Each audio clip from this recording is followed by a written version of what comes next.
राग रसैक सिंधु वात्सल्य सिंधु प्रतिसंग कृपैक सिंधु लावण्य सिंधु अमृत छविरूप सिंधु श्री राधिका स्फुरद में हृदय सिंधु।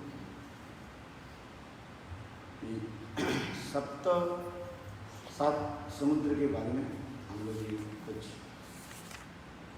चर्चा की, जिसमें लवण समुद्र और इखुरा समुद्र, गणिकरा समुद्र, सूरा समुद्र, घृता समुद्र, दधी समुद्र, दही के समुद्र, इसके बाद दुग्ध समुद्र और अंत में शुद्ध जल के समुद्र। नहीं, मुझे नहीं चाहिए, आप लोग के लिए चला।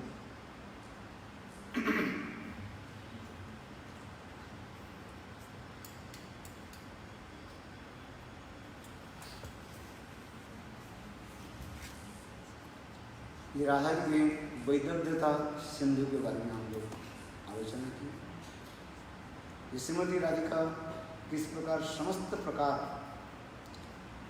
कला में दक्ष है। दक्ष समझते क्या? Expert. Shrimati Radhika is expert all types of art. चित्रशिल्प,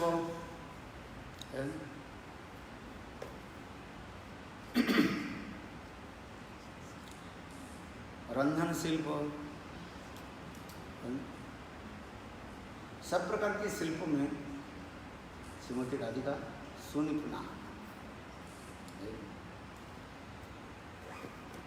और वैदग्ध्य शब्द के और अर्थ भी बताया, जिसमें रसमाधुर जो पांडित्य है, जैसे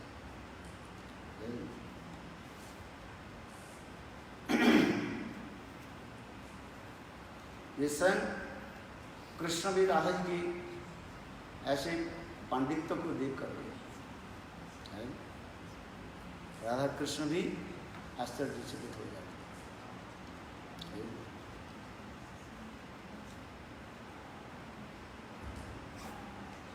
इसलिए स्वयं कृष्ण भी कहते हैं श्रीमती राधिका मेरा गुरु है। राधिकार प्रेम गुरु आमी शिष्य नट सदा अमाय नाना नृत्य नाचाय पूर्वक। श्रीमती राधिका पे कृष्ण कहते हैं श्रीमती राधिका मेरा गुरु है और मैं उनकी शिष्य।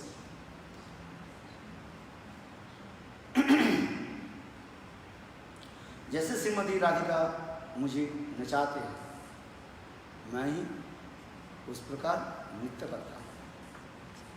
नृत्य कला आदि में कृष्ण कहाँ से सीखा? कृष्ण राधा जी से।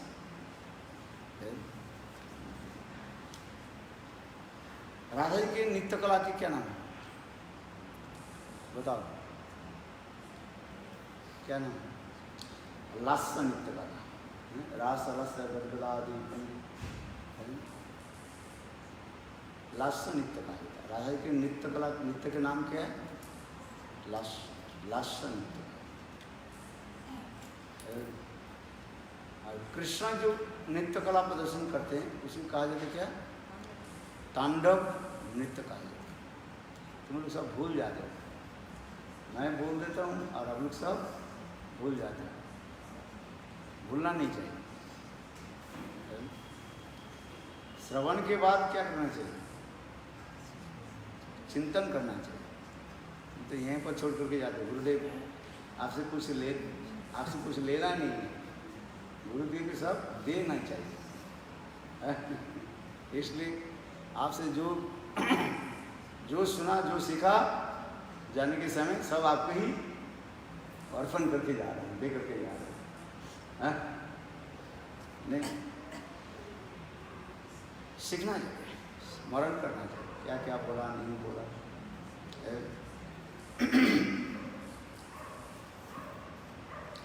एक बार याद कर दो, भूल नहीं जाओ। इसलिए विदग्धता शब्द की अर्थ से ही बोलती जगह जिस ये पांडित्य रस पांडित्य श्रीमती राधिका की ऐसे रस पांडित्य है, ये कृष्ण भी सेंस आश्चर्य हो गया।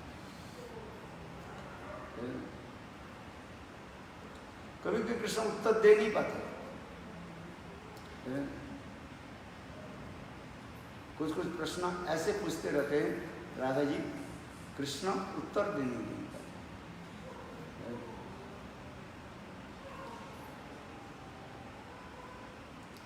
इसलिए स्वयं कृष्ण भी यहाँ पर कार्य राधिका प्रेम गुरु अमिषित शिष्य न सदा अमाना नित्य नचाए बहुत।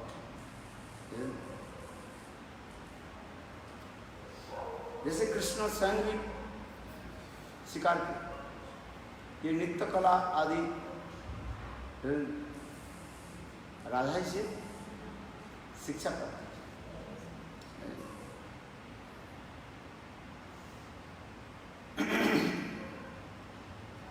यहाँ पर भी वर्णन करते जा रहे हैं क्या,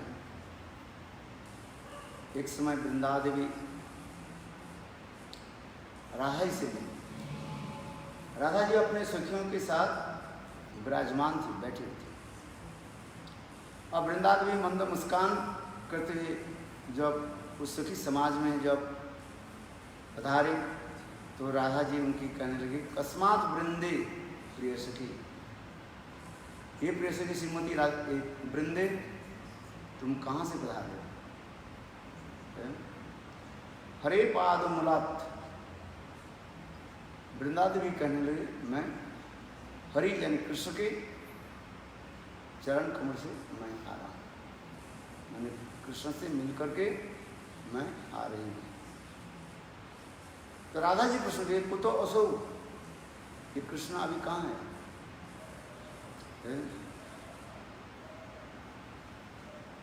कहने क्या उत्तर देने लगे वृंदा देवी, कुंडाल अर्थात तुम्हारे राधा कुंड में कृष्ण विराजमान है, कृष्ण राधा। फिर वृंदा श्रीमती राधिका प्रश्न पूछने की मह कुरुते, ये कृष्ण वहीं पर क्या कर रहे हैं? जैसे आप इधर है, क्या कर रहे हो? खा रहे हो, पी रहे हो, बैठे हो कि क्या कर रहे हो? कृष्ण होता है ना।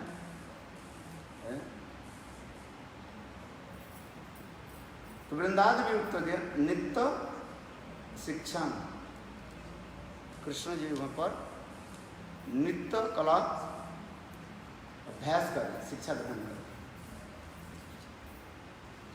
कहते हैं गुरु को, उनके गुरु कौन?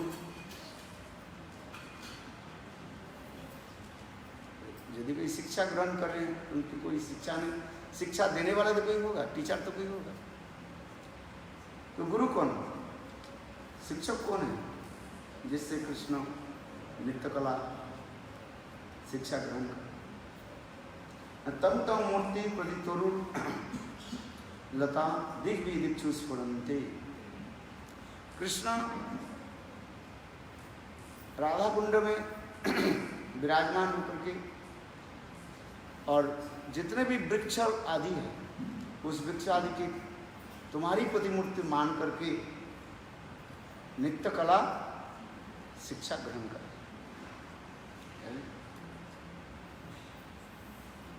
जैसे शिष्य गुरुजी के चित्रपट के पर बा मूर्ति के सामने बैठ करके गुरु की भाव चिंतन आदि करते थे, ऐसा ये समस्त शास्त्र विचार है। गुरुदेव के चित्रपट के सामने बैठ करके क्या करना चाहिए? उनकी भाव माधुर्य की चिंतन करना चाहिए। जैसे जैसे विद्या अध्ययन करते हैं, अभ्यास करना चाहिए। जैसे एकलव्य द्रोणाचार्य की मूर्ति स्थापना की और स्थापना करके धनुर्विद्या अनुशीलन करने लगे। एकलव्य की कथा सुने कि नहीं? यद्यपि एकलव्य के श्रील प्रभुपाद कहते हैं वो भक्त नहीं है, अभक्त है। इसलिए गौड़ीय मठ में किसी व्यक्ति के एकलव्य नाम नहीं दिया जाता है, क्योंकि जो लोग तत्व सिद्धांत तो नहीं जानते हैं, भक्तियांत प्रभुपाद के विचार नहीं जानते हैं, वो अपने शिष्य को क्या नाम दे देते हैं? एकलव्य नाम दे देते हैं। एक जगह कहाँ मिले, एक लड़की आई तो बोले हरिनाम टाम करते हैं, दीक्षा मंत्र करते हैं, गुरु कौन है? गुरु के नाम बताएं, तुम्हारे नाम क्या है? अरे मेरा नाम गुरुदेव ने क्या दिया? जटिला। मैं सुनकर आज तक गौड़ी मठ में जटिला के नाम नहीं दिया। क्यों? भाव विरोधी है। राधा जी की भाव की अनुकूल नहीं है। नामकरण आदि उसी प्रकार होगा, भाव की अनुकूल होना चाहिए, अनुकूल नहीं, फेवरेबल होना चाहिए। रागानुगा भजन में 5 स्तर कहा गया। एक होता है भावमय, भाव संबंधी, भाव अनुकूल और भाव विरुद्ध और भाव अविरुद्ध। समझ में क्या क्या बोला? बताओ इधर सामने क्या सुना? भावमय क्या है?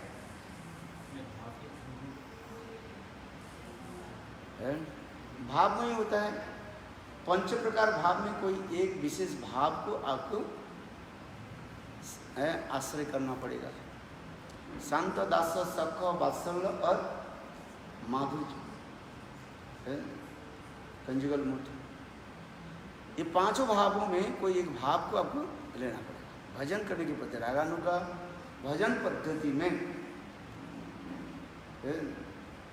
किंतु शांत भाव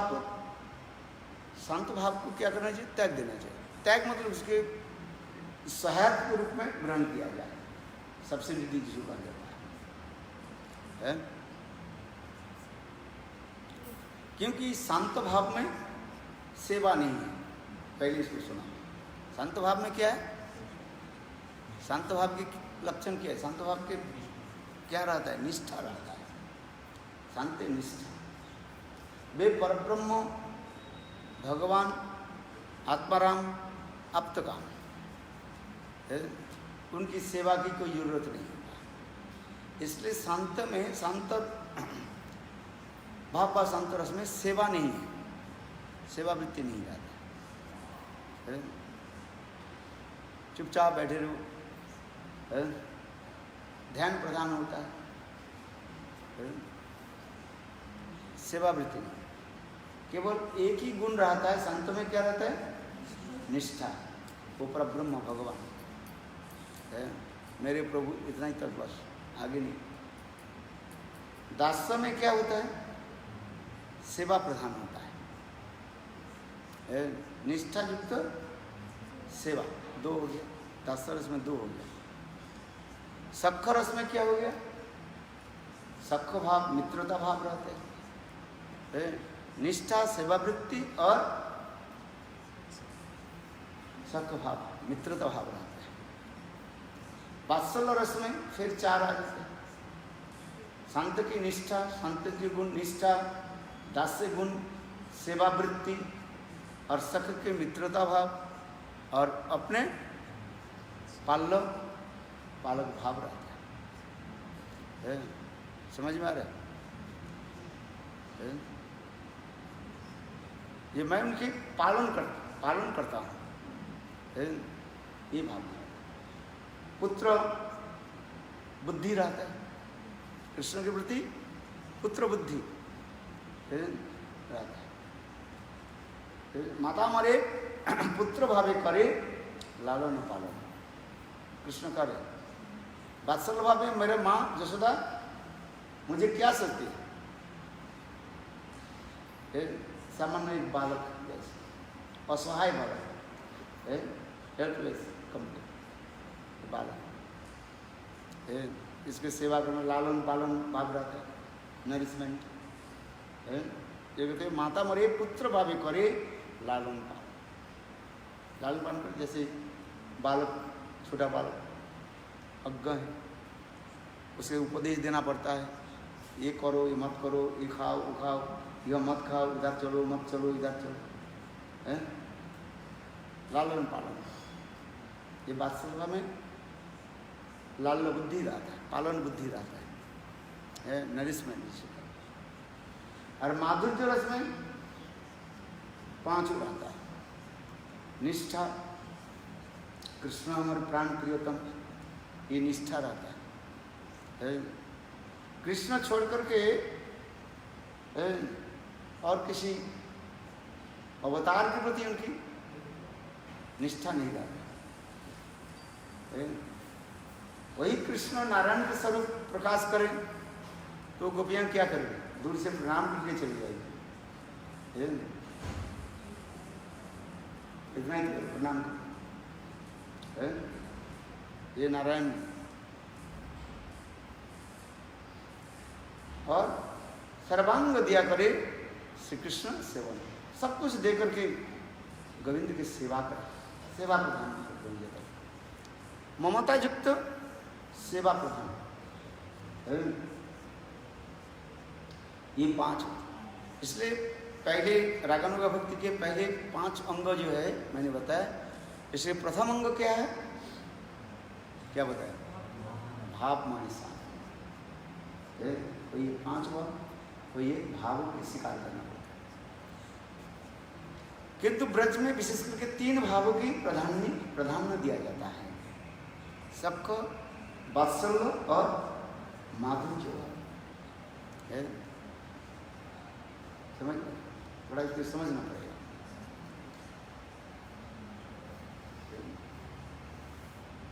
ब्रज में शांतरस्त है किंतु वो न्यूट्रल होकर रहता है,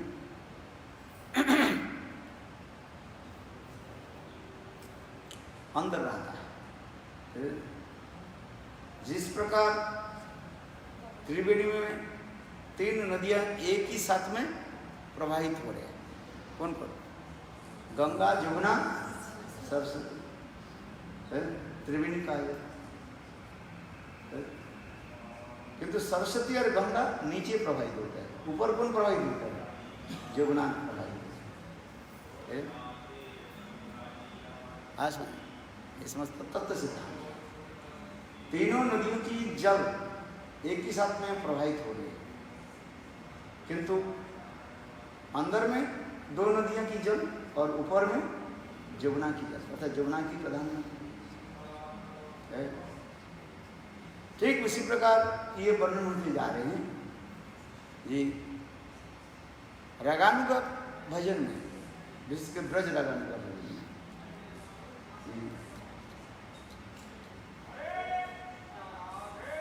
निष्ठा, संत और दास्य ये तो रहता है, किंतु गंगा और सरस्वती के भांति नीचे प्रवाहित हो, ऊपर क्या रहता है, जमुना जैसे प्रवाहित हो, अर्थात सबका भाव अभिन्न है। क्योंकि निष्ठा, संत के निष्ठा भी ऊपर है, किंतु निष्ठा अंदर ही आता है, मेरे प्रभु है, कृष्ण ही मेरा प्राण सर्वस्व है, 8 स्वरूप कृष्ण, ये भाव कर रहा है। सेवा वृत्ति तो वहीं पर प्रधान ही हो जाता है, किंतु वो सेवा दास्य युक्त अर्थात वैश्य युक्त सेवा नहीं रहता। दास्य भाव में वैश्य युक्त सेवा होता है, वे प्रभु है, मैं उनकी सेवक है, वे बड़े हैं और मैं अतीब तुच्छ नगण्य लगते हैं, इनसिग्निफिकेंस, ये भाव रहता है दास्य। हनुमान आदि 10 रस के उदाहरण,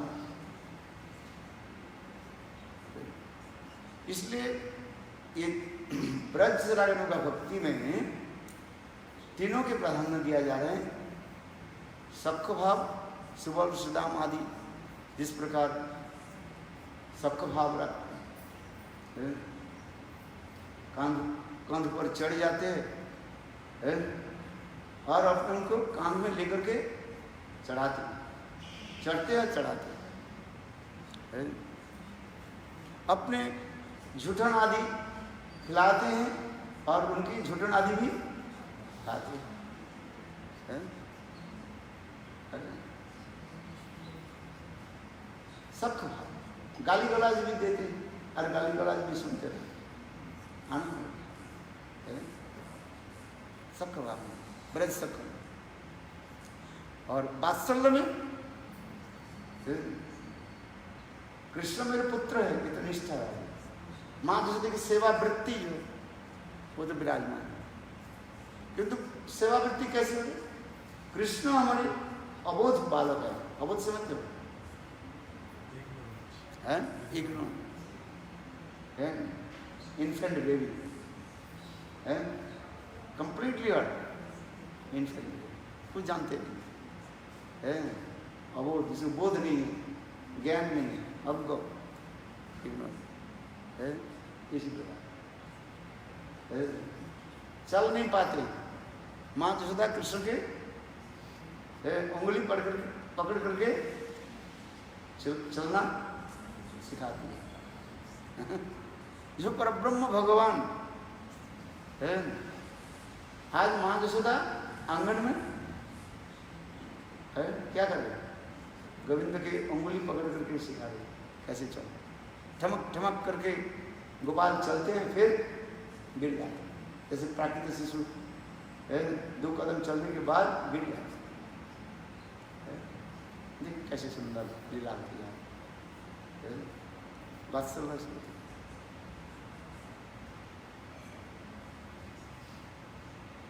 ऐश्वर्य बुद्धि नहीं, कृष्ण मेरे एक पुत्र प्राकृतिक शिशुवत। और देवकी वसुदेव कृष्ण के देखते क्या करते हैं? पुत्र तो मान रहे, किंतु पुत्र, हमारे पुत्र स्वयं भगवान नारायण हमारे पास पुत्र के रूप में है। इसलिए कृष्ण बलराम को भी देवकी वसुदेव के पास जाकर प्रणाम करने के लिए, पैर छूने के लिए जाते, तो देवकी वसुदेव क्या करते? छूने नहीं देते।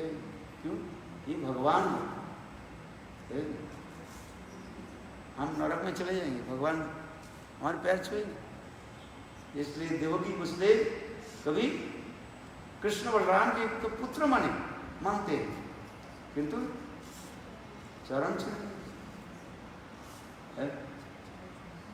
इसी प्रकार भाव है।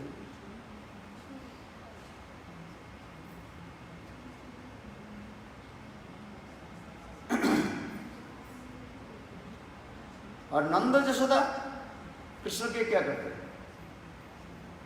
अपने चरण धूल नंद यशोदा क्या करते हैं? नंद महाराज और माँ यशोदा कृष्ण की ब्लेसिंग करते हैं, धूल के चरण धूल के द्वारा। अपने माँ यशोदा नंद महाराज अपने चरण धूल लेकर के गोविंद के सिर पर देते, आशीर्वाद देते। और कृष्ण बलराम भी अत्यंत आदर के साथ, प्रीति के साथ नंद यशोदा के चरण धूल लेकर के कृतार्थ मानते। भारतीय सभ्यता संस्कृति थी। आजकल तो बच्चा तो माता पिता के छूते नहीं, सिखाते ही नहीं है। पहले सिखाओ, चैरिटी बिगिंस द होम, सिखाए नहीं, बट फिर आगे जाकर बिगड़ जाते हैं। और थोड़ी सिखाया फिर समाज के लोग नहीं करते, उसमें दुस्संग से और भी बिगड़ जाते हैं। कारण तो ये, एक तो माता पिता सिखाते नहीं, सिखाएंगे कैसे है? उनके माता पिता से सिखाएंगे, बस सिखाए तो किया ही है। दुस्संग से, असत्संग से क्या होता है? सब नष्ट हो यही कारण नहीं होता। असत्संग की प्रभाव, माया की प्रभाव इतने सब चौपट हो गए, सब नष्ट हो गए। जब छोटा बच्चा रहता है माता पिता को अनुभव होता है, बड़ा हो जाता है, स्कूल कॉलेज में जाते हैं और दुष्ट लोगों की संग करते हैं, दुस्संग करते हैं, टीवी देखते हैं, अच्छा पाश्चात्य देशों की कल्चर को देख करके उसको अच्छा मानते हैं,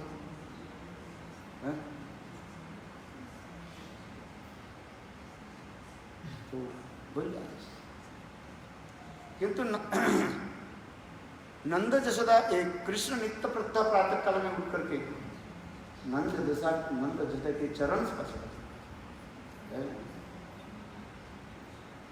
और माता पिता तो भी ऐसे भी होना चाहिए। बच्चे भी देखते हैं मेरा माता पिता क्या काम करे, है कि नहीं? माता पिता भी अच्छे भी काम नहीं करे तो बालक के ऊपर असर कैसे पड़े? समझ में आ रही कि नहीं? वास्तव तो यही है। किंतु कृष्ण नित्य प्रत्यह प्रातः काल में उठ करके नंद जशोदा के चरण स्पर्श करते, तो उसी प्रकार पाल्य पालक भाव, लाल्य लालक भाव ये रहता है, वात्सल्य रस में प्रदान। और माधुर्य रस में ये चार आ जाते हैं, और अपना भाव आ जाता है। संत की निष्ठा, दास्य की सेवावृत्ति, सख की मित्रता भाव, वात्सल्य की पाल्य भाव, और अपने स्पेशल जो है उसे कहा जाता है माधुर्य, प्रिय प्रिय प्रिय प्रियतम भाव आदि। इसलिए रागानु का भजन की पहली चरण क्या है? भाव नहीं साधना, कोई एक भाव को आपको स्वीकार करना पड़ेगा, लेना पड़ेगा। भाव संबंधी भजन की उनके जो भाव संबंध है जुड़े हुए, उस प्रकार नाम मंत्र आदि जप करना चाहिए। वैसे उस प्रकार मंत्र आदि जप करना चाहिए, गोपाल मंत्र, कामगायत्री मंत्र जप करना चाहिए, ऐसे। और भावमयी भाव संबंधी भाव अनुकूल, भावों के अनुकूल कार्य, एकादशी आदि पालन, उस प्रकार भगवान की चिंतन, ये समझते क्या है? भाव अनुकूल,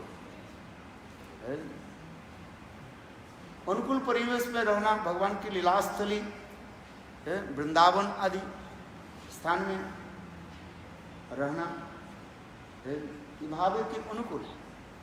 जैसे तीसरा है भाव अनुकूल, भाव संबंधी भाव, भावमयी भाव संबंधी भाव अनुकूल है, समझ? भाव अनुकूल होना चाहिए, वृंदावन में वास होना चाहिए, शरीर के द्वारा नहीं हो, मन के द्वारा अति अवश्य वृंदावन वास करे, है कि वृंदावन वास होना चाहिए। और वृंदावन में वह स्थल में रहना चाहिए। कौन सा स्थल है? जहाँ पर राधा कृष्ण की माधुर्य की लीला स्थल है, राधा कुंड, श्याम कुंड, गिरिराज, गोवर्धन, वृंदावन, ये सब स्थल में रह कर रास स्थल, ये सब स्थान में जाकर के उसी को प्रणाम करना चाहिए। जाते हो ना, वृंदावन परिक्रमा करना चाहिए। ये समझते क्या? भाव के अनुकूल, अनुकूल उसी लीला कथाओं को स्मरण करना चाहिए, और भाव प्रतिकूल को त्याग देना चाहिए। भाव प्रतिकूल क्या है? भावों के प्रतिकूल क्या है? तारका ध्यान आदि है, यह भावों के प्रतिकूल हो गए। और चौथा के पांचवा क्या है? भाव अविरुद्ध, न्यूट्रल। जैसे गो ब्राह्मण आदि सेवा, पुराण पाठ, यहाँ पुराण करने से श्रीमद् भागवत छोड़ करके दूसरी पुराणों के जो पाठ, ये न्यूट्रल कहा जाता है। केवल ज्ञान चर्चा के लिए आप अध्ययन कर सकते हैं। सर्व वेदांत सारंग ही श्रीमद् भागवतम विश्यते। समस्त वेद पुराण के उपनिषद के सार क्या श्रीमद् भागवतम। इस श्रीमद् भागवत में यदि किसी की रुचि हो जाए, निष्ठा हो जाए, दूसरी पाठ पर क्या करें? तो दूसरी पुराण आदि पाठ किस लिए करते हैं? जैसे ब्रह्मांड पुराण, राधा हृदय ब्रह्मांड पुराण, ब्रह्म वैवर्त पुराण, पद्म पुराण आदि, ये श्रीमद् भागवत की ये कथा उसकी केवल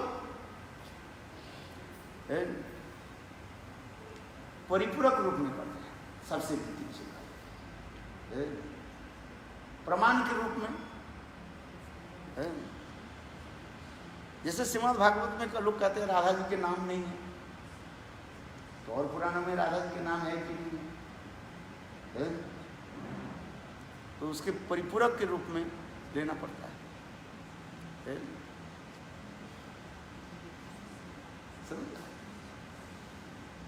युक्ति आदि तर्क के स्थापन करने के लिए दूसरे पुराण को हम पाठ करते हैं। श्रीमद् भागवत में जो कहते हैं कहीं सूक्ष्म रूप में बताया गया, जैसे राधा जी की लीला आदि है, राधा जी के बाल लीला श्रीमद् भागवत में वर्णन है, वर्णन नहीं है। किंतु राधा हृदय ब्रह्मांड पुराण है, इसमें वर्णन है कि नहीं? पढ़ा कि नहीं? पढ़े नहीं तो कहाँ से बोले? ब्रह्म वैवर्त पुराण में और पुराण में राधा की कथा है कि नहीं है? तो ये समस्त कथा आदि ज्ञान आदि होने के लिए इसमें जरूरत है। किंतु उसके पढ़े अथवा नहीं पढ़े ये न्यूट्रल। निष्ठा किसमें? श्रीमद् भागवतम। आराध्यो भगवान ब्रज तनय तद्धाम वृंदावन रम्मा काचित बसना ब्रज वर्गता। श्रीमद् भागवतम पुराण अमल पुराण, श्रीमद् भागवत अमल पुराण श्रीमद् भागवतम। ये अमल पुराण श्रीमद् भागवत अध्ययन करने से और किसी में रुचि नहीं है, ये बता देगा।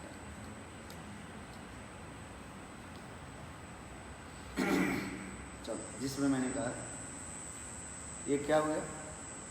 भाव अविरुद्ध है। अविरुद्ध विरुद्ध नहीं और अनुकूल भी नहीं है, प्रतिकूल भी नहीं है, न्यूट्रल जिसे कहा जाता है। पुराण पाठ माने श्रीमद् भागवत छोड़ करके और पुराण पाठ है, ये न्यूट्रल का है। केवल ज्ञान अर्जन के लिए, युक्ति स्थापन करने के लिए वो पुराण की जरूरत है।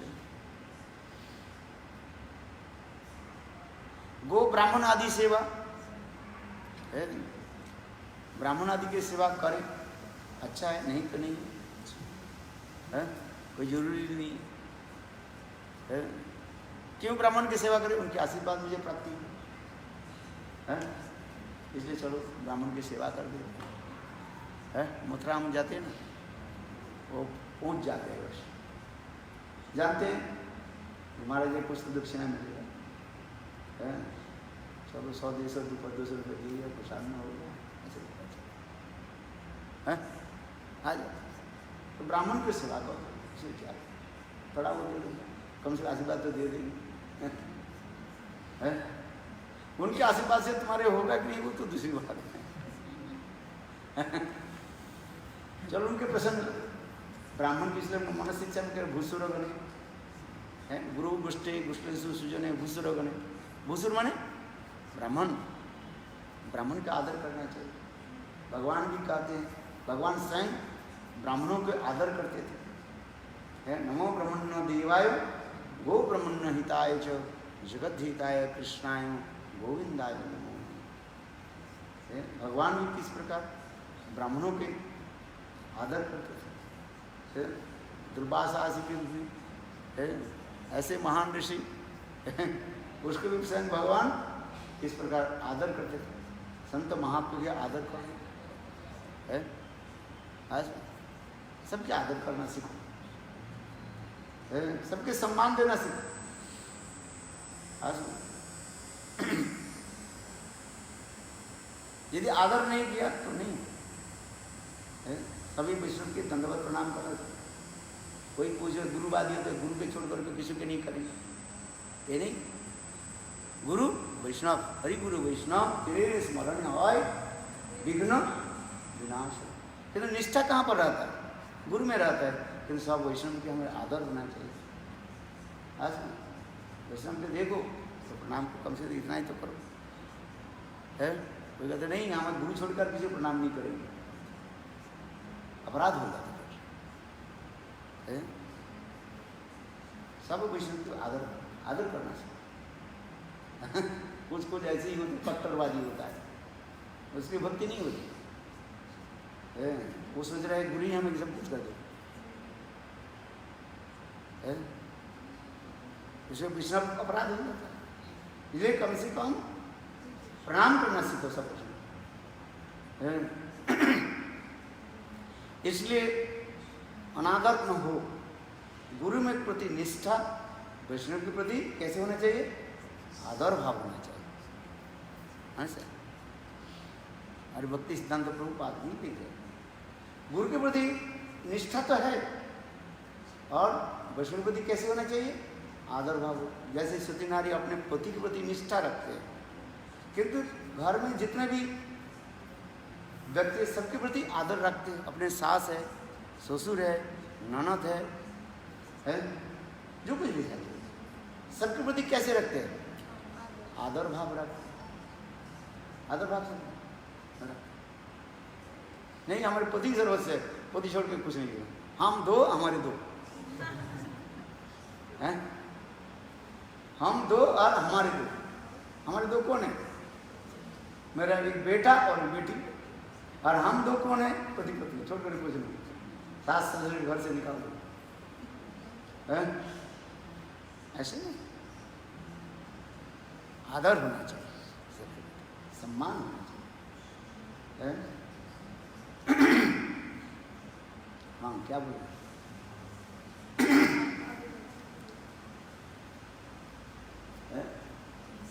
गुरु गुष्टल से सुजने भूसुरग। इसलिए ब्राह्मणों के आदर हो। गाय को क्या करो? गो सेवा करो, गो माता है, प्रणाम करो गाय, ये सब होना चाहिए। भगवान कहते हैं कि गाय क्या है? मेरा पूजन है, पूज्य है। स्वयं भगवान भी जगत जीवों की शिक्षा के गो पूजन करना सिखाया। गिरिराज गोवर्धन धारण के समय स्वयं भगवान क्या करें? गो पूजा करना। गो ब्राह्मण की पूजा करो। यद्यपि ये भक्ति के अनुकूल भी नहीं है, प्रतिकूल भी नहीं है, न्यूट्रल का, तथापि समान नहीं। ये तो मनुष्य से पहले श्लोक में क्या करें? गुरु गुष्टे गुष्टलेसु सुजने भूसुरग। सुजन में सुजन किसको कहा है? क्या बताया कि अपने संप्रदाय छोड़कर के दूसरे वैष्णव के भी सम्मान करना सीखो। चार संप्रदाय, सभी संप्रदाय वैष्णव के प्रति आदर रखो। निष्ठा अपने संप्रदाय में है, किंतु सब रामानुजन जो मध्याचार्य विष्णु स्वामी निम्बादित्य, ये वैष्णव है, चार वैष्णव संप्रदाय है। ये वैष्णव संप्रदाय के प्रति आदर रखे, प्रीति रखे।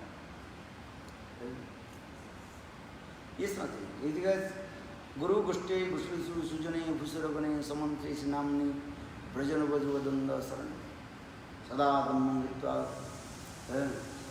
वही संत भ्रात छोटू भी अभिजाज मन शिक्षण कर अपने नाम मंत्र आदि नित्य प्रत्यह करे, मंत्र जाप ध्यान आदि की सब आगे की कथा चिरागानु का भक्ति में ये 5 अंग को पालन करना। हाँ, जिस प्रसंग में फिर हम घूम करके आते हैं, ये वैदग्ध सिंधु, वैदग्ध शब्द का अर्थ रस पांडित्य है, इसलिए कृष्ण करे राधिका प्रेम गुरु हम शिष्य। नित्य शिक्षयंती स्वयं कृष्ण राधे की, राधे से नित्य शिक्षा आदि ग्रहण किया। जैसे उस श्लोक में करे कस्मात् वृंदे प्रिय सखी हरे पाद मूलात् कुतो असौ कुंडारण्ये किमे कुरुते नित्य शिक्षन्ते गुरुकः तम तम मूर्ते प्रति तुरुलता दिग्भि दिक्षुस्फुरन्ति। कृष्ण किस प्रकार राधा जी के गुरु मान करके शिक्षा ग्रहण कर, तो भजन की अनुकूल आदि ये सब ग्रहण करना, जिसमें हमें इतना समय को बोला। और उस प्रकार नाम आदि स्फूर्ति अनुकूल परिवेश आदि ग्रहण आदि। तो वैदग्ध सिंधु, विदग्धता श्रीमती राधिका समस्त प्रकार रस में पांडित्य जहाँ प्रकाश है। मदमदादि यौवने प्रमदमान मंडिते प्रियानुराग रंजिते कलाविलास, कलाविलास अनेक प्रकार के कलाविलास में वो पंडित है। पंडित शब्द का अर्थ क्या कहा है? क्या बोला? पंडित है वेद उज्ज्वला बुद्धि इति पंडित। वेद उज्ज्वला बुद्धि जिसमें रहता है, समस्त प्रकार की विद्या में जो अत्यंत सुनिपुण होता है, वेद उज्ज्वला बुद्धि इति पंडित। पंडित से कहते हैं वेद में विद्या ज्ञान जान, समस्त प्रकार ज्ञान में उज्जवल बुद्धि होता है। उज्जवल में प्रकाश में होता है, विशेष करके माधुर्य जस में ज्ञान रहता है, जिसमें वेदोज्ज्वला बुद्धि पंडित का।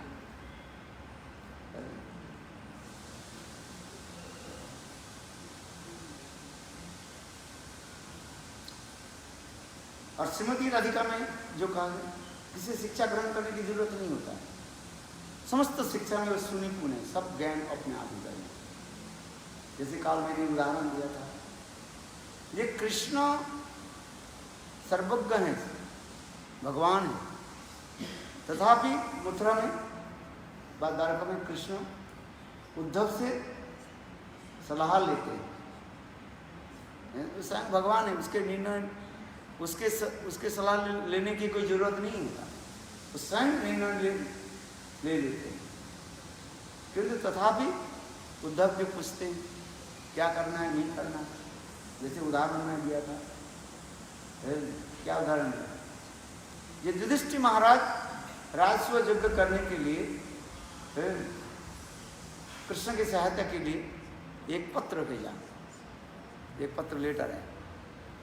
युधिष्ठिर ने लिखा, हे मित्र कृष्ण, मैं राजस्व यज्ञ करना चाहता हूँ और इसमें आपकी उपस्थिति होनी चाहिए,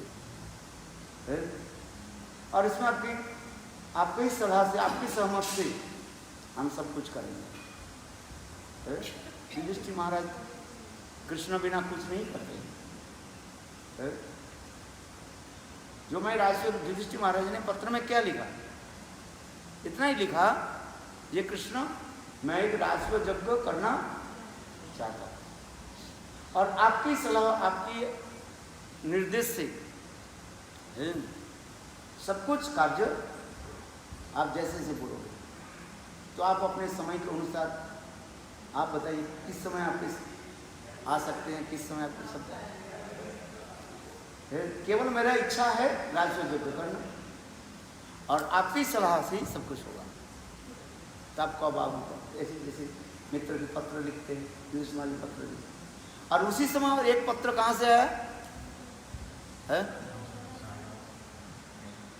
जो राजा लोग जो इसके क्या बोले जरासंध के कारागार में कैद होकर गए थे, जरासंध अपने सिद्धि के लिए 1000 राजाओं के 100 राजाओं के जो है बंदी बनाए, केवल 99 राजा हो गया, और वो 100 राजा को क्या करेंगे? नरबलि देंगे, राज है राजा को बलि देंगे, तब वो सिद्धि प्राप्ति करेगा। ऐसा नहीं भागवत में बना। अभी कितने राजा को उन्होंने बंदी बनाया? 99 और एक राजा रह गया है। और वो समझते जो कारागार में जो राजा लोग हैं जो बंदी करके रखा है, ये सब मिल करके कृष्ण के निकट एक पत्र भेजा, हे कृष्ण आप हम लोग के उद्धार है। और जरासंध यदि 100 राजाओं के बलि दे दिया है एक ही साथ में, तो दुर्योधन शिव जी तक उनको भी परास्त कर नहीं पाएंगे। ऐसे उनके व्रत है।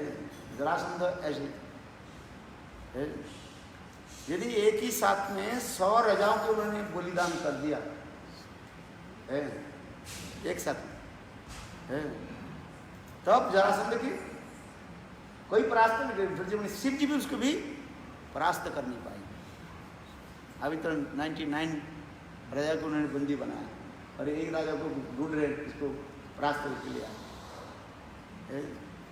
तो उसी समय ये 99 जो राजा जो एक सब मिलकर के एक पत्र लिखा कि कृष्ण अंग के उद्धार के, दोनों पत्र एक साथ में। भगवान जानते कहाँ पर जाना है कि नहीं जाना, क्या करना नहीं करना। तथापि भगवान उद्धव को पूछने लगे, उद्धव मुझे क्या करना चाहिए?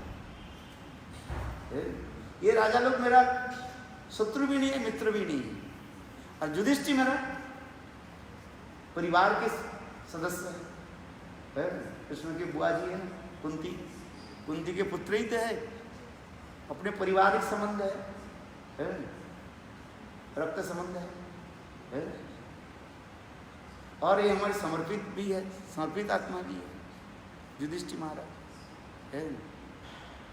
पांडव लोग, कुंती आदि है, सब प्रकार के संबंध, घनिष्ठ संबंध भी है, मित्र भी है, घनिष्ठ संबंध भी है, सब प्रकार।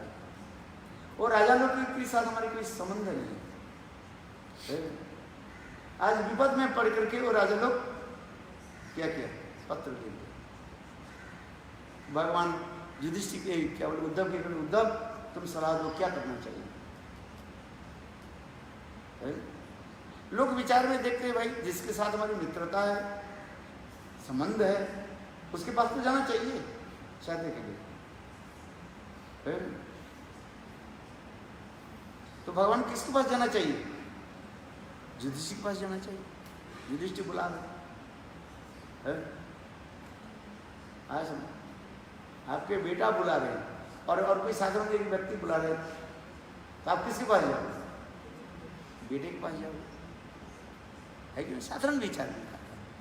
क्यों? बेटा के साथ संबंध है, मित्रता है, प्रेम प्रीति है, और एक साधारण व्यक्ति उसके साथ कोई प्रेम प्रीति भी नहीं है, ना कोई कुछ है, तथापि वो मुझे बुला रहे। तो उनके घर अच्छा बाद में जाएंगे, पहले बेटे के घर में जाता हूँ है, यही तो होता है। तो भगवान के किसके पास जाना चाहिए? युधिष्ठिर के पास। लेकिन उद्धव ने क्या सलाह दी? क्या सलाह दी? कहते हैं राजा के पास जाएंगे। क्यों? इसके आपके जस ख्याति हो। युधिष्ठिर कुछ समय के बाद राजस्व युद्ध कर सकते हैं, ये जरूरी नहीं कि अभी करना है, किंतु राजाओं के उद्धार करना ही आपके कर्तव्य है। जो प्राण संकट में पड़े हुए है? जो प्राण संकट में पड़े हुए हैं उसको तो पहले रक्षा करना चाहिए ना। ये व्यक्ति मरने वाला है, भले वो आपको मित्र हो अथवा नहीं हो, प्राण संकट में पड़े तो उसके पास पहले जाना चाहिए। एक नीति शास्त्र कहते हैं, आपके पिताजी बुला रहे हैं, आपके बेटा बुला रहे हैं, और एक व्यक्ति प्राण संकट में पड़े, प्राण संकट में अबाउट टू डाई, ऐसे कैलेमिटी हो रहे, तो क्या करना चाहिए? अपने मित्रों के छोड़ करके उनके पास भी जाना चाहिए। एक नीति कहा है, नैतिक शास्त्र का। और उद्धव ये भी कहा, देखो जब युधिष्ठिर महाराज ये राजाओं के जब आप उद्धार करोगे, अर्थात जरासंध के वध करके राजाओं के कारागार से, वही राजा लोग आपके लिए क्या हो जाएंगे? कृतज्ञ बन जाएंगे। कृतज्ञ समझते हो?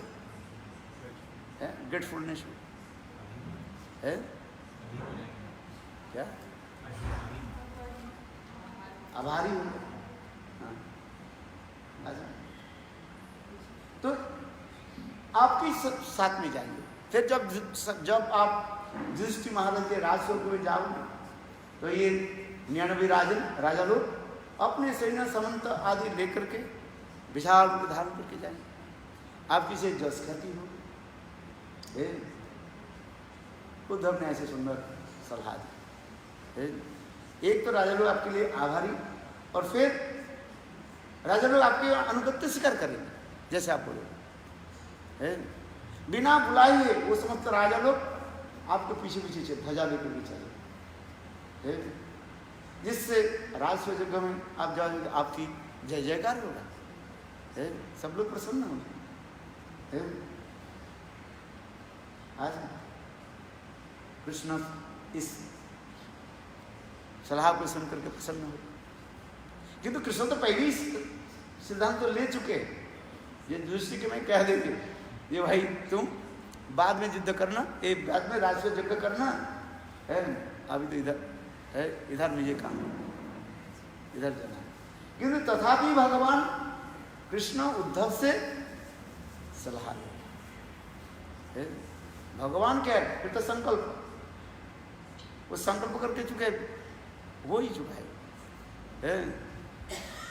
क्या करना है नहीं करना है, भगवान पहले सब कुछ स्थिर करके रखे है। प्रीडेस्टिनी सबके पास है, भगवान तुम्हारे लिए क्या करना नहीं करना है सब है, वो बना करके रखा है। क्या बोले? चार्ट बना करके रखा है तुम्हारे पास है। तुम इधर उधर क्या करो, कुछ नहीं करते, सब चार्ट बना हुआ है। चार्ट समझते हो?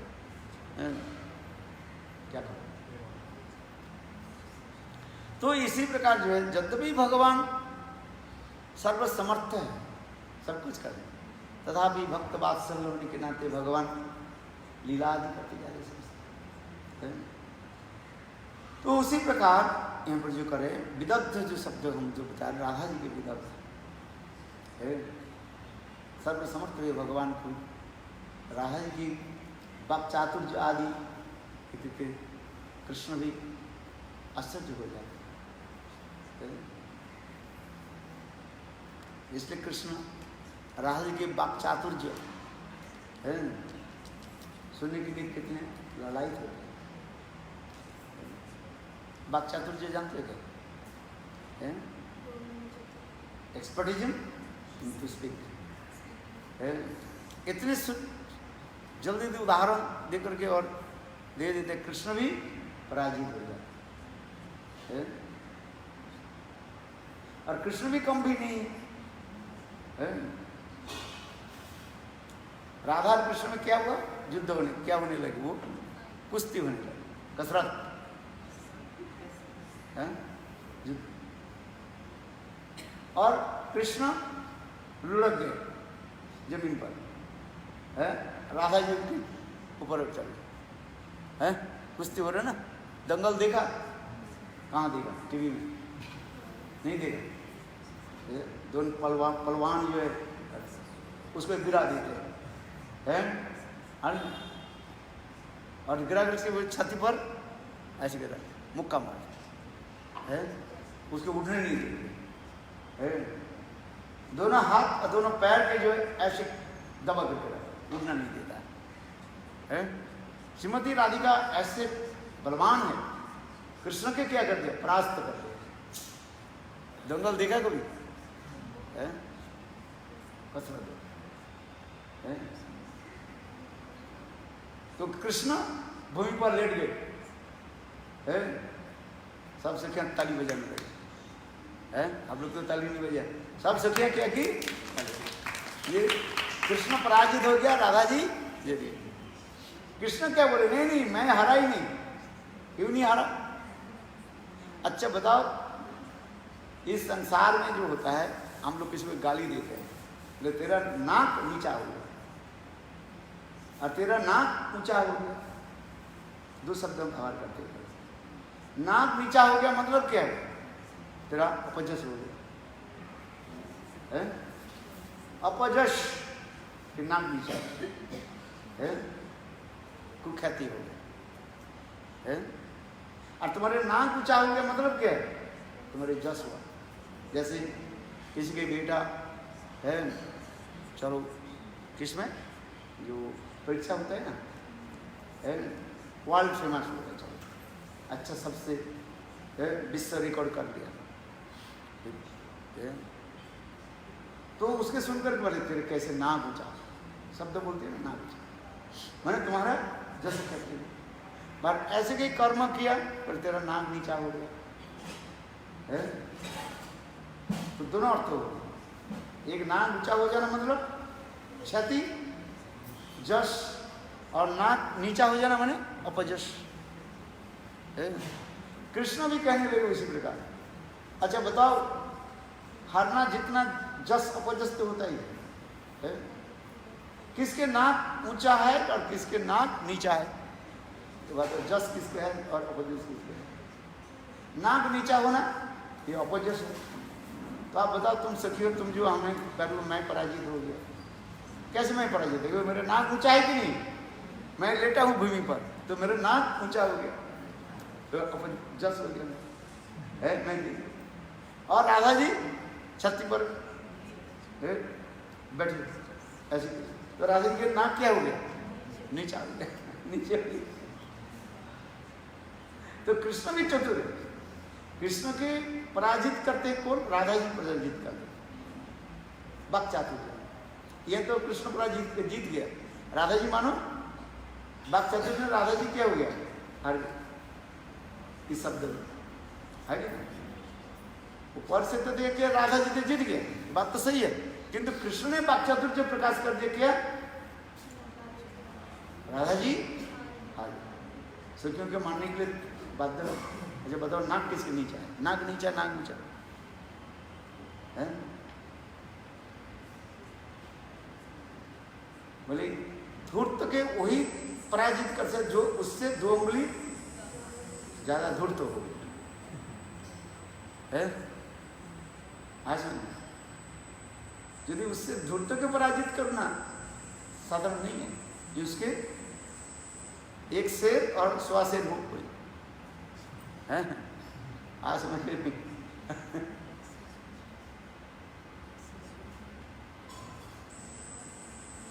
दंगल के बाद कहते ना हैंडशेक करते हैं। कृष्ण बोले राधे बोले ठीक है, बोले तुम तो जीत गए, हैंडशेक करो, हैंडशेक करना है। बोले हैंडशेक करने वाले कि राधा जी कृष्ण के हाथ कैसे पकड़ के, और कृष्ण छोड़ नहीं पा रहे।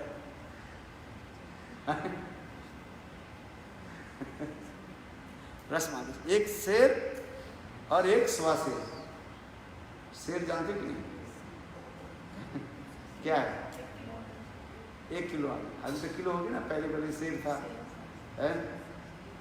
अच्छा उसमें हम एक अभी तो कहते हैं सब ब्रिटिश गवर्नमेंट आप शेर क्या बोले किलोग्राम कर दिया है। पहले तो हम शेर पढ़ते थे, 1 शेर 100 शेर है, वो हम लोग को याद करना पड़ता था, भूल ही गया अभी तो है। उसमें लिखा रहता ना काहन चौहान, ये सब पढ़ते जाते, बहुत साल हो गया, कितने साल, 50 साल हो गए, भूल गए सब है। हम जब छोटे छोटे स्कूल में जाते थे ना, पढ़ना पड़ता था क्या क्या भूल गए सब, याद थोड़ा याद देख लेते हैं याद हो जाएगा।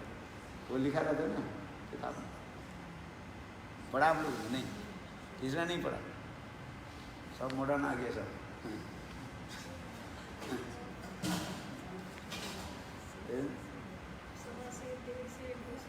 वो याद करते थे, मैं भूल गया, थोड़ा बहुत याद करा तो याद आ जाएगा सब।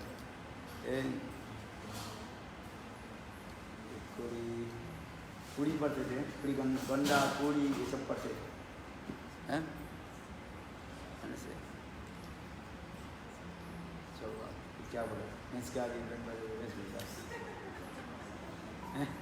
इसके आगे बैंड बजावे भैंस।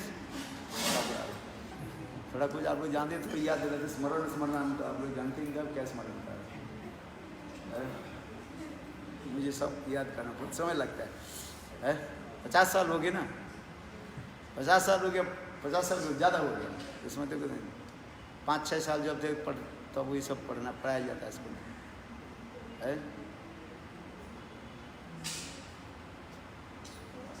कड़ा गंडा ये सब पढ़ाया जाता है, सब ये सब पढ़ते। तो राधा जी भी कृष्ण जी भी पराजित करते हैं ऐसे।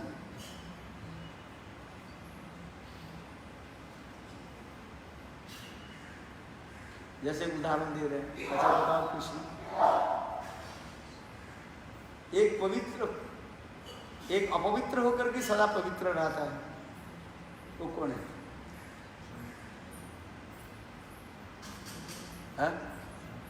अपवित्र होकर के सदा पवित्र रहता है और एक पवित्र होकर के अपवित्र हो जाता है क्या?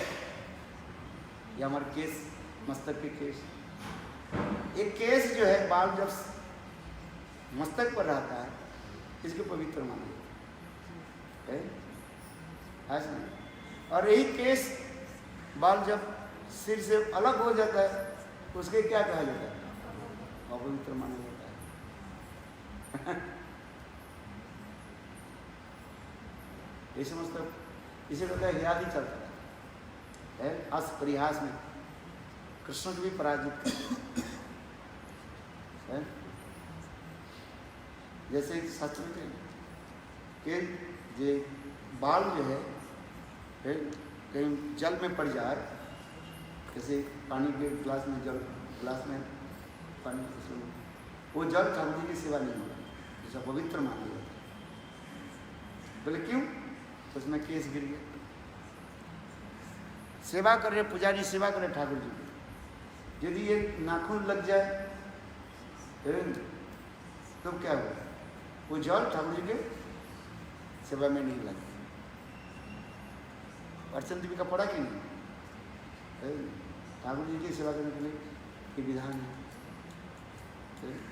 वही नाखून हमारे हाथ में है, किंतु वही नाखून ठाकुर जी की सेवा में जल में यदि लग जाए वो अपवित्र माना जाए।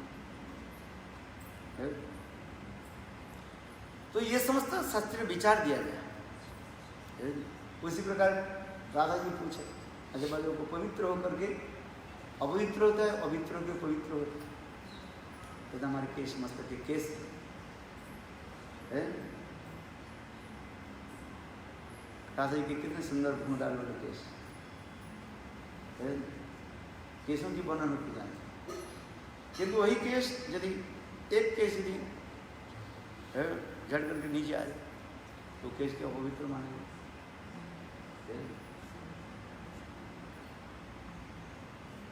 इसलिए स्नान होना चाहिए। जैसे हम क्या बोले सेविंग करते हैं ना, स्नान करना चाहिए। ये सब शुद्ध सदाचार माने। और वो कहाँ गए? पंकज कहाँ गए? भाग गया।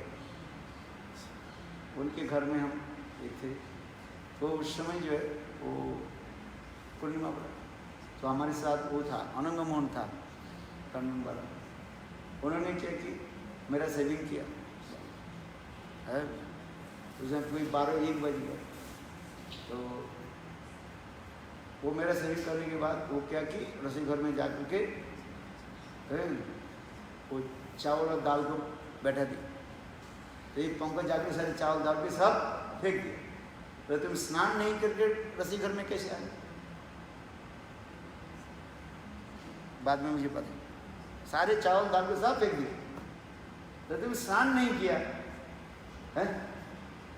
बाल काटने के बाद क्या करना चाहिए? स्नान करना चाहिए।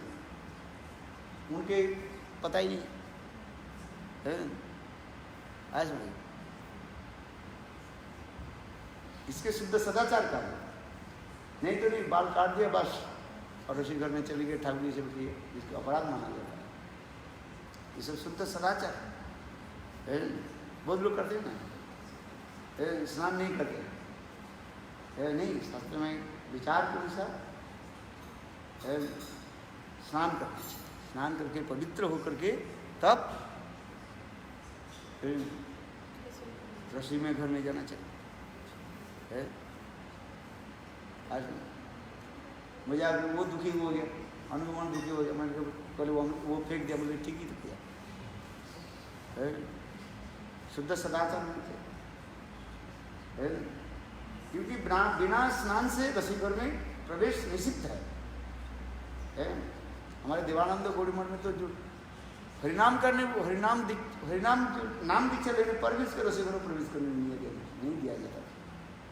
और दूसरी की बात, जब जनेऊ संस्कार होता है, दीक्षा मंत्र गायत्री मंत्र प्राप्त होता है, तब वो रसोई घर में जा सकते, नंदन सर में जा सकते। देवानंद गौड़ी मठ में बहुत कड़ा नियम है।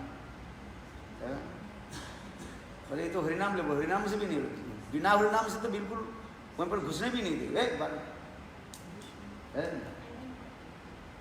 आज शुद्ध सदाचार की वर्णन है। तो इसलिए भी राधा जी प्रश्न पूछे, बताओ कौन पवित्र होकर के अपवित्र रहता है और अपवित्र होकर पवित्र रहता है? बोले केश, मस्तक के केश है, बाल, इसके अपवित्र माना जाता है। किंतु वो जब तक हमारे केश सिर पर रहता है वो पवित्र माना जाता है, और सिर से जब मिट्टी पर धड़ पर झड़ जाता है राज, उसे अपवित्र माना जाता है।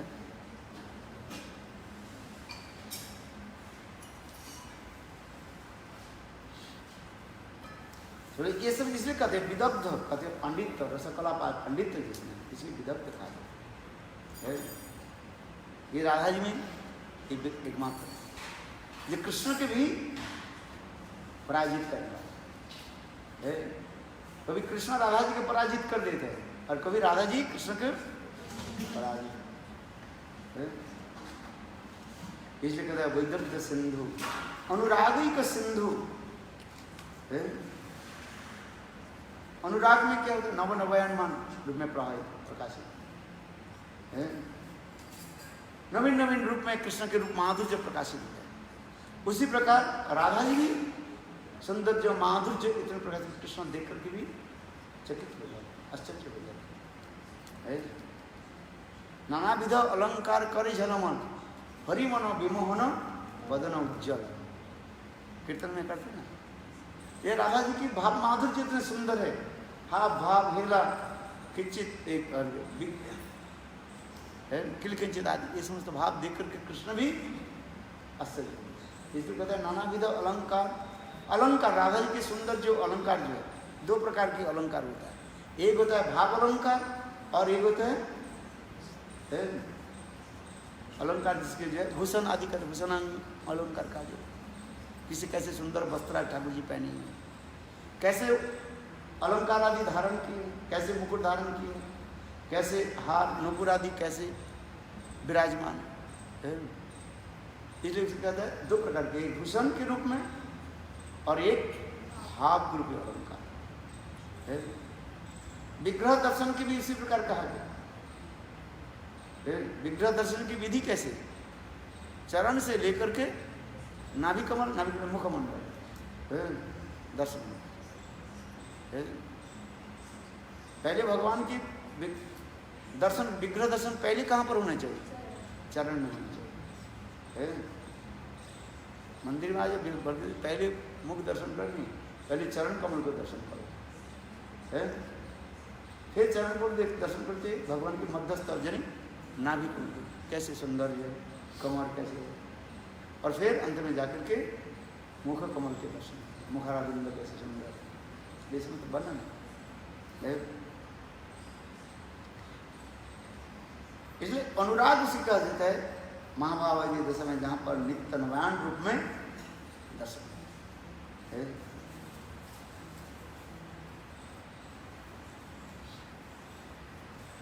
अर्थात प्रेम जितना ही गाढ़भूत होता है वो उतना ही माधुर्य हृदय में प्रकाशित होता है, अनुभव होता है। जैसे दूध, मिल्क जितनी गर्म करते जाओगे वो गाढ़त्व होकर के उतना ही सुंदर टेस्ट होती जाए, और उसमें अनेक प्रकार नाम दिया जाता है, अनेक प्रकार मिष्ट आदि बनाया जाता है।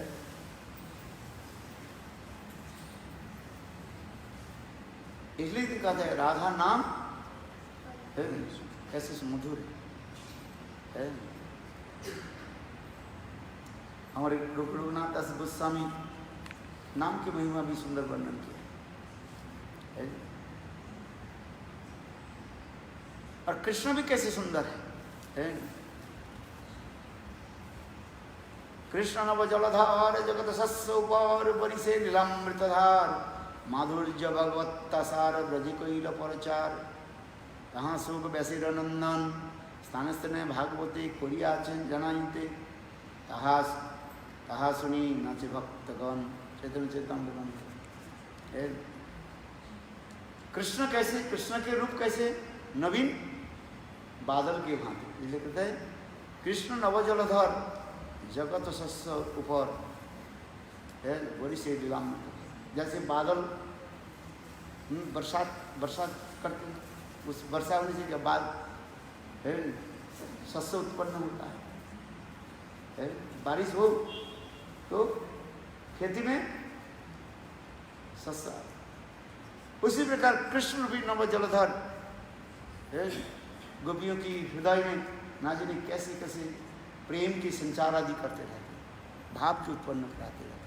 इसलिए कहते हैं कृष्ण नव जलधर जगत सस्य ऊपर बोरी से लीलामृतधार, प्रेम की धार कैसे प्रवाहित होता है। कृष्ण के दर्शन करके गोपियों के हृदय में कैसे प्रेम भाव उत्पन्न होता है, और कृष्ण भी गोपियों के देख करके हृदय में ना जाने कैसे प्रेम उत्पन्न होता है। माधुर्य भगवत्ता सार, कृष्ण के माधुर्य के सर्वोत्तम का भगवत्ता के सार का, और वो समस्त माधुर्य ब्रज में प्रकाशित होता है। कृष्ण के सौंदर्य माधुर्य कहाँ प्रकाशित होता है, ब्रज में। गोपस्तव किमचरण जुदमस्त रूपम लावण्य सारम वसुध अनन्य दिग्वै विबंती अनुसरण, वर्णन हो रहा है भागवत। कृष्ण की क्या लावण्य की सार, इतने सुंदर गोविंद के रूप माधुर्य में। गोपस्तव किमचरण जुदमस्त रूपम, कृष्ण जब मथुरा में प्रवेश कर रहे हैं और कृष्ण के देख करके मथुरा के रहने वाली जितनी स्त्रियां जो है, गोपियां, ये स्त्रियां जो है रमणीय जो है, क्या कर रही गोपस्त, वो गोपियां कौन सा तपस्या की या ऐसे गोविंद के सुंदर रूप माधुर्य के दर्शन प्रेम विलास, जैसे गोपस्तव किमचरण किम आचरण जब अमुष रूपम, ऐसे सुंदर रूप के दर्शन। वो भी गए कृष्ण मथुरा में। अभी जब कृष्ण वृंदावन में विराजमान थे उसमें कृष्ण के रूप माधुर्य कैसे था, कौन वर्णन है। आज कृष्ण वृंदावन के कृष्ण और मथुरा के कृष्ण में एक विशेष वैशिष्ट दिखा, इसलिए कहते हैं लावण्य सारम, असमर्थ, उनके कोई समान हो तो बहुत दूर की, उनसे अधिक होना तो बहुत दूर के, उसके समान ही क्यों नहीं। लावण्य सारम शब्द दिव्य, जहाँ पर गोपियाँ कृष्ण के सौंदर्य माधुर्य देख करके आंखों के द्वारा पान करते हैं। इतने सुंदर रूप है, कितने सुंदर रूप है। इसलिए लावण्य सारम शब्द अनन्य दिव्य जीवंतम, जीवन आंखों के द्वारा गोविंद के रूप माधुर्य कैसे पालन। कृष्ण जब गोचारण करने के लिए जाते हैं त्रिभंग ललित होकर के बंसी वादन करते हुए जाते। ये जो कहते सर राधा जी के करे अक्षरतांग फलमिदम न परम विदान, ये आंखों के फल क्या है? चक्षु हम जो आंख जो धारण किया इसके फल क्या है? क्यों आंख धारण किया? अक्षरतांग फलमिदम न परम विदान, इसके और कोई कारण हम नहीं जानते। गोपियां कर रही आंखों के फल क्या है? गोविंद के दर्शन है। फिर विरह दशा में गोपियां तो और भी उल्टी करके बोल देते हैं, आग ही लगे उसी आंखों में जिस दिन गोविंद दर्शन न पावे। बोले उस आंख में आग लग जाए जिस दिन हम गोविंद दर्शन न कर सके। आग ही लगे उसी बांसन में, वह सारे वृंदावन में जितने बांस है सब आग में झुलस जाए, भस्मीभूत हो जाए। क्यों? बोले ये श्याम सुंदर तुम अनपढ़, तुम तो लिखा पढ़ा किया ही, तुम्हें कोई कंडक्ट ज्ञान नहीं, नो कॉमन सेंस है, कोई कॉमन सेंस नहीं है तुम्हारे। बोले जिसके कॉमन सेंस उसको दिव्य ज्ञान कैसे हो? हमारे गुरुदेव भी कहते थे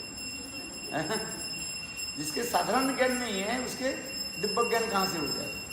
बोले कृष्ण के साधारण ज्ञान नहीं है, no common sense, no general knowledge. क्यों? अरे कृष्ण तू अनपढ़, स्कूल कॉलेज में तो पढ़ाई नहीं है, ना समाज के व्यवहार तुम जानते हो। तो कृष्ण बोले हमारे दोस्त क्या है? अरे मूर्ख, जितने बोले तो कुछ नहीं होता है, सुन तब है? मूर्ख के पास बोले तो कुछ नहीं होता, तथापि बोलना पड़ता है, हो जाए सुधर जाए कभी, 10 बार सुनते सुनते कभी हैं। गोपियां कैसे प्रेम से गाली देते हैं, ए मूर्ख सुन। बोले क्या सुना है बता अरे तू अनपढ़, मैं पढ़ाई करी, भोर भये कभी बंसी बजाए, प्रातःकाल में बंसी बजा दी। अरे लोग सोते सुना मंगला आरती पुजारी 12 घंटी बजा दी। ब्रह्मचारी सोचते हैं भाई पुजारी क्या बेकार है, अरे 2 मिनट और भी सुने दो ना। 4 बजे उठ कर पुजारी ढंग ढंग ढंग ढंग करना शुरू कर है, उठना पड़ता है कि नहीं है? 4 बजे पुजारी क्या करता है? मंदिर यहाँ करते या तो ये नहीं है। और भी हमारे देवानंद गौड़ी मठ में देखो ना, विशाल मंदिर, वो घंटा लगा हुआ है। ठीक 4 बजे पुजारी उठ करके ढंग ढंग ढंग ढंग कम से कम 5-2 मिनट तक कहते रहेगा। 4:30 बजे सब कहते जग जाओ है, आधे घंटे में स्नान नहा धोआ करके सब मंगलारती में आ जाए। इसलिए पुजारी क्या करते हैं, ठीक 4 बजे बंद कर दिया। तो जिसको सोना है बोले पुजारी तू क्या पागल है क्या, सोने तो दे भाई, कहाँ से है? अरे एक बार बजा दे, कोई बात नहीं, वो बजाते 2 मिनट ढंग ढंग ढंग ढंग ढंग है। ब्रह्मचारी सोचा आज मंगलारती जाना ही नहीं है, किंतु वो पुजारी 2 मिनट 5 मिनट ऐसे बजाते हैं, उसके अंत में क्या करना पड़ता है? उठना ही पड़ता है। गोपियां भी उसी प्रकार कर रहे हैं, भोर भये बंसी बजाए। तुम प्रातः काल में उठकर के बाद बंसी बजा देते हो तो हमको दौड़ना पड़ता है, तुम्हारी बंसी में ना जाने कौन सा जादू है। निसम्म गीतम तदनंग वर्धनम भज स्त्रियों, भागवत में भी वर्णन होते जा रहे हैं। कृष्ण बंसी बजाने के साथ ही साथ सारे गोपियां अपने गृह कर्म आदि छोड़ करके सब दौड़ना शुरू कर देते हैं। जैसे मैंने कहा पुजारी घंटी बजाए, सबको जगना पड़ता है, इच्छा नहीं रहने पर भी।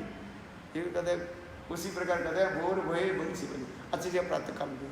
और भी क्या है, दोपहर में जब तुम्हारे मन चाहे। अरे कोई शेड्यूल तो होना चाहिए भाई, नियम नहीं है तुम्हारा। कभी आधी रात, अरे भाई सब पति लोग सब सो रहे, रात में सब सो रहे, आधी रात में क्या बंसी बजाए है? इसलिए कहते हैं गोपियां कह रही हैं, ये देखो ये बंसी क्या है, हम के कुलनासिनी है। ये बंसी क्या है, हम के कुलनासिनी है। एक तो घर में सोने नहीं देते और जाति कुल आदि सब नष्ट कर देते हैं, सब भगना पड़ता है। कहते हैं कि एक बंसी को कैसे नाश करें? कृष्ण के एक बंसी छीन भी लो, गोपियाँ कहते छीन लो तो क्या होगा, वो दूसरी बांस तो है, बंसी क्या है, तो बांस के खंड है? वो बंसी बना लेंगे। इसलिए गोपियाँ कहती है, बोले हम ब्रह्मा जी के निकट ऐसे प्रार्थना कर, देवता के ऐसे प्रार्थना करेंगे। आज नहीं, ये वृंदावन में जहां जहां पर बंसी है, बांस है, बांस के झाड़ी में क्या हो जाता है, आग लग जाए, सब सारे बांस क्या हो जाए, झुलस जाए। तो बंसी बांस ही है नहीं तो बंसी कैसे बजाएगी वो?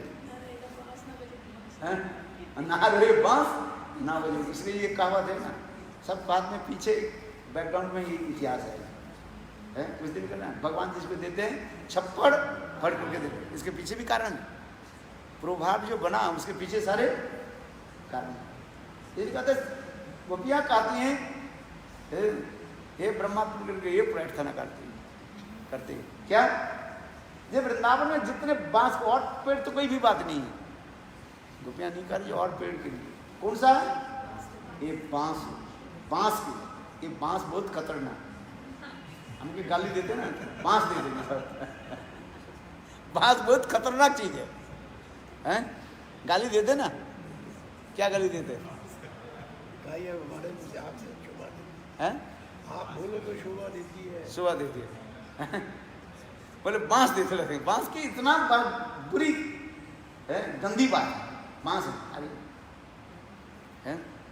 और बांस बिना घर नहीं बनता है, घर बनाने के लिए बांस की जरूरत होता है? और बांस अत्यंत गंदे शब्द है, तो गाली देते हैं। और वो कृष्ण वही वस्तु के क्या करते, बजाते हैं और सबको क्या करते हैं, बस जस मान कुल आदि सब नष्ट करते हैं। ये जो कहते हैं वही बोले वृंदावन में जहाँ जहाँ पर बांस की झड़िया है, कम से कम बिजली वहीं पर गिर जाए, बिजली गिरता है ना, बिजली वहीं पर गिर जाए और सारे बांस नष्ट हो जाए, धीरे धीरे आग ही लगे उसी बांस में। बांस नहीं रहते कृष्ण बंसी बजाएंगे नहीं, हम लोग चैन से सोते रहेंगे। बोलो वृंदावन बिहारी लाल की जय जय श्री राम। आज यहीं करें बहुत प्रमाण ऐसा जिंदगी करें।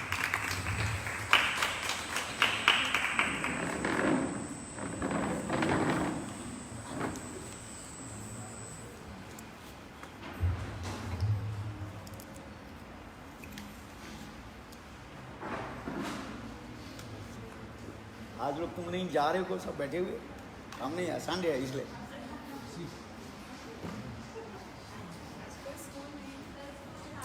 बच्चा को स्कूल भेजना नहीं है, रोटी बनाना नहीं है, रोटी तो बनाना पड़ेगा, कुछ भी करो जो भी करो, ये तो नहीं बंद नहीं होगा भाई। कौन सा वो कोई बात नहीं।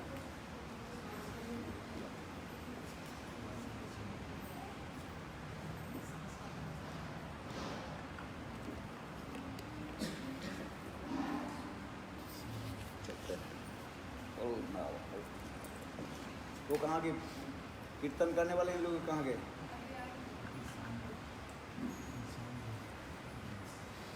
सात बजे तो साढ़े 4 बजे नहीं, 7 बजे में नहीं करता नहीं।